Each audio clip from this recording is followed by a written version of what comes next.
On the Sean Hannity show last night, Geraldo Rivera said that police brutality against black citizens, quote, pales in comparison to the, quote, ghetto civil war that's going on in black neighborhoods. Peter, is there a ghetto civil war going on in black areas? And why aren't we talking about black on black violence as much as we're talking about police on black violence? Well, I mean, first of all, to say, well, this violence is worse than that violence, I mean, it's kind of silly and academic. I believe he was saying it's more prevalent. Yeah. I'm sorry that I don't think it's a good idea for anybody to be gunned down in our cities. The difference really is that the police are a unique class of people in our society. They are empowered by us to carry a gun and to use it legally, in some cases, to harm or to kill people. That gives them an enormous power that the rest of us don't have. People can commit crimes. Somebody can shoot their neighbor in an act of passion or to rob them or whatever. But there's very little right in there, except in Florida, where you could, if you're a white person, you can shoot black people. That's a separate issue. But the idea would be that the cops fall under a very unique category, and we, the people, empower them to have these tools, like weapons, to protect us. They're supposed to be working for us, and when it appears that they're not, then that's sort of the crime of murder and the crime of dissolving further our civil society. And that's why I think the cop killings matter a lot more than what Geraldo insists on calling the Civil War. I don't think that's even a useful term. Josh, I mean, black on black violence is certainly more prevalent than police on black violence. Should we be talking about it just as much? More? Yeah, I don't know about maybe just as much, maybe. But the thing is when it comes to violence within,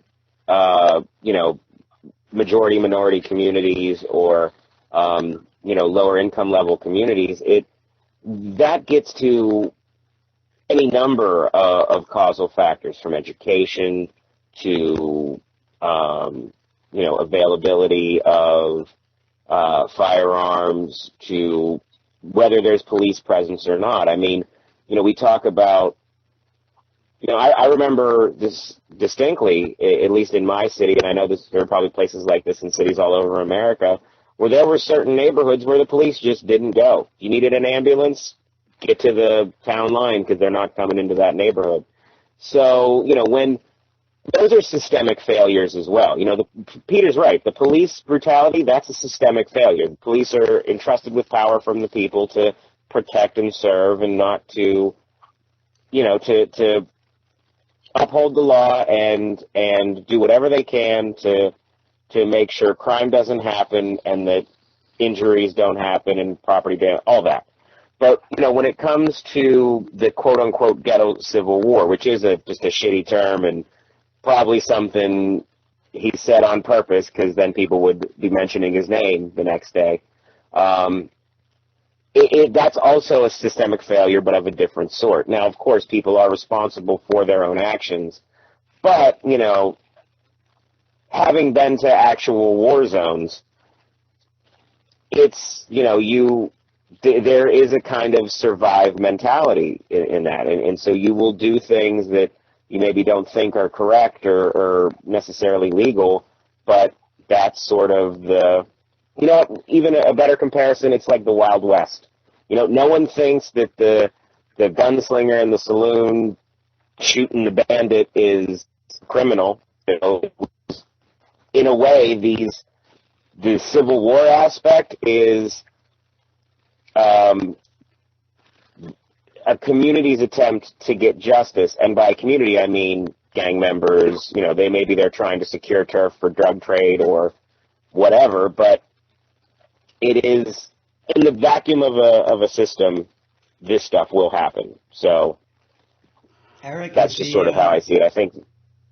Eric, is the core problem the number of incidents of police brutality, or is it the fact that police aren't punished for the crimes that they commit? Black people are. We know that because of the hugely disproportionate amount of black people in our prisons. I mean, without diving into an extremely deep issue, which we could spend an entire episode on, I think it is because the police aren't punished and because they are authority figures.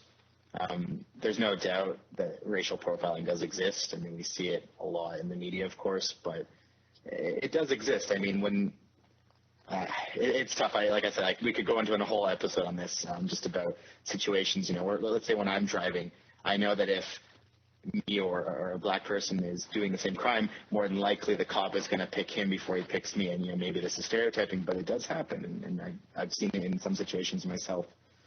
So yeah, my answer would be that it's because they're authority figures and they're expected to be unbiased, but they are.